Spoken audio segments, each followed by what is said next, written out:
Well, I hope this records. So, this is my third attempt now at reading Boswell for the day. I first tried it on my Google camera.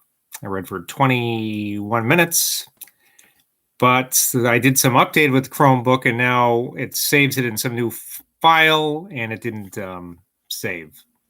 So that pissed me off, because that was a good reading. I read everything, a lot of gusto, but I calmed down, and then I read it again for about 11 minutes, and it didn't save again. So now here I am, third time. I'm fuck Google camera for now. It's not working right. So I'm doing a Google Live thing. Whip the frickin' do. So expect a really unpleasant reading from me, but because I'm a little OCD, I got to read something for today. So I'm just going to read a couple pages. On Thursday, and also expect a lot of meta comments where I'm commenting on the comment I made last time I tried this. So now I got 3 to go, or 2 more before this. Yeah. Okay. Let it go.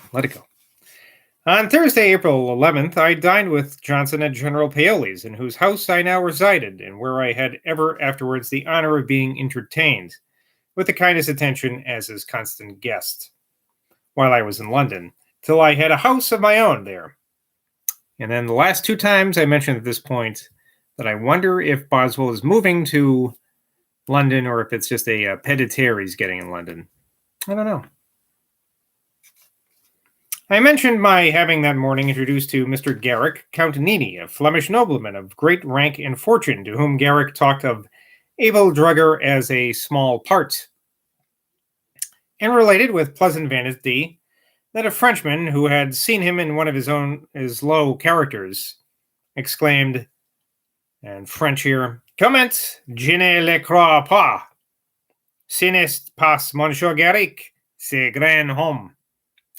Now, for 3 times, I forgot to translate. I looked that up, so I don't know what that means. Garrick added, with an appearance of grave recollection, "If I were to begin life again, I think I should not play those low characters." Upon which I observed, "Sir, you would be in the wrong, for your great excellence is your variety of playing, your representing so well characters so very different." Now Johnson said of this, "Garrick, sir, was not in earnest in what he said, for, to be sure, his peculiar excellence is his variety, and perhaps there is not any one character which has not been as well acted by somebody else as he could do it." I said, "Why then, sir, did he talk so?" Johnson answered, "Why, sir, to make you answer as you did." I said, "I don't know, sir. He seemed to dip deep into his mind for the reflection." Johnson answered, "He had not far to dip, sir. He said the same thing probably 20 times before." Of a nobleman raised at a very early period to high office, Johnson said, "His parts, sir, are pretty well for a lord, but would not be distinguished in a man who had nothing else but his parts." Footnote tells us this is Lord Shelburne.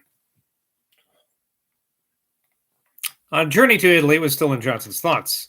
He said, "A man who has not been in Italy is always conscious of an inferiority, for his not having seen what is expected a man should see. The grand object of traveling is to see the shores of the Mediterranean.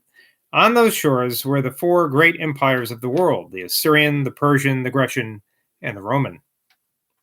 All our religion, almost all our law, almost all our arts, almost all that sets us above savages has come to us from the shores of the Mediterranean." The general observed that the Mediterranean would be a noble subject for a poem. We talked of translation. I said I could not define it, nor could I think of similitude to illustrate it, but that it appeared to me that translation poetry could only be imitation. Johnson said, "You may translate books of science exactly. You may also translate history, insofar as it is not embellished with oratory, which is poetical. Poetry, indeed, cannot be translated, and therefore it is poets that preserve languages. For we would not be at the trouble to learn a language if we could have all that is written in in it just as well in a translation. But as the beauties of poetry cannot be preserved in any language except that in which it was originally written, we learn the language.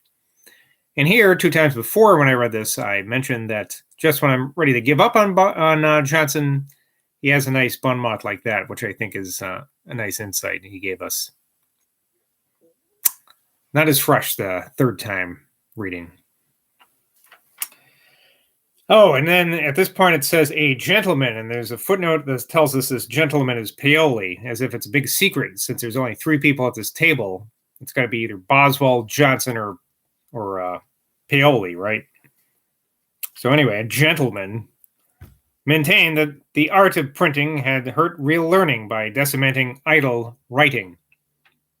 Johnson said, "Sir, if it had not been for the art of printing, we should now have no learning at all, for books would have perished faster than they could have been transcribed." Boswell thinks at this point, this observation seems not just, considering for how many ages people were preserved by writing alone.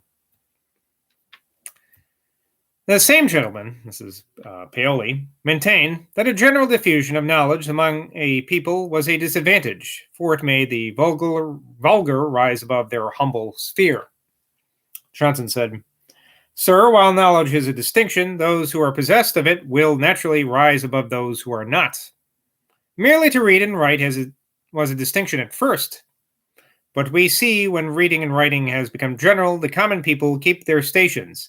And so, were higher attainments to become general, the effect would be the same." I read that better last time. Yep, not going to get into it. Keep on going. Goldsmith, Johnson said, referred everything to vanity. His virtues and his vices, too, were from that motive. He was not a social man. He never exchanged mind with you. We spent the evening at Mr. Hoole's. Mr. Mickle, the excellent translator of the Luciad, was there.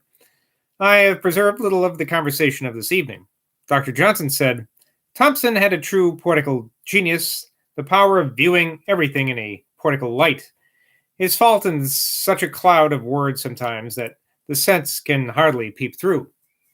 Shields, who compiled Kibber's Lives of the Poets, see 4, we talked about this 2 weeks ago, I think, or a couple of days ago, maybe, was one day sitting with me. I took down Thompson and read aloud a large portion of him, and then I asked, "Is not this fine?" Shields, having expressed the highest admiration, I said to him, "I have omitted every other line." Here Johnson saying this guy overwrote. I related a dispute between Goldsmith and Mr. Robert Dodsley one day when they and I were dining at Tom Davies in 1762. Now, keep in mind, this is from 1776, so 1762 is a while ago. Goldsmith asserted that there was no poetry produced in this age. Dodsley appealed to his own collection and maintained that though you could not find a palace like Dryden's Ode on St. Cecilia's Day, you had villages composed of very pretty houses. And he mentioned particularly the spleen. Johnson answered, I think Dodsley gave up the question. He and Goldsmith said the same thing, only he said it in a softer manner than Goldsmith did. For he acknowledged that there was no poetry, nothing that towered above the common mark. You may find wit and humor in verse, and yet no poetry. Hubertus has a profusion of these, yet it is not to be reckoned a poem. The spleen in Dodsley's collection, on which you say he chiefly rested, is not poetry. I said, Does not Gray's poetry, sir, tower above the common mark? Johnson answered, Yes, sir, but we must attend to the difference between what men in general cannot do if they would, and what every man may do if he would. 16-string Jack towered above the common mark. There's a footnote here that tells us that 16-string Jack was a noted highwayman who, after having been several times tried and acquitted, was at last hanged. He was remarkable for foppery in his dress and particularly for wearing a bunch of 16 strings at the knees of his breeches. I am Boswell, I said to this. Then, sir, what is poetry? Johnson answered, Why, sir, it is much easier to say what it is not. We all know what light is. but it is not easy to tell what it is. And with that, I'm done. I've already, that's what, 50 minutes now I've spent reading Boswell. The same damn passages, too. So maybe I'll keep on doing YouTube Live, because at least it doesn't look like it can be deleted unless I do something kooky on here, I guess. I'll stop doing the saving Google camera thing, because it seems like that's all fucked up right now. I hope they fix it. Anyway, yeah, I'm done. It's the third time I was reading that section, so you can see I'm a little on edge. Anyway, until next time, bye from Boswell.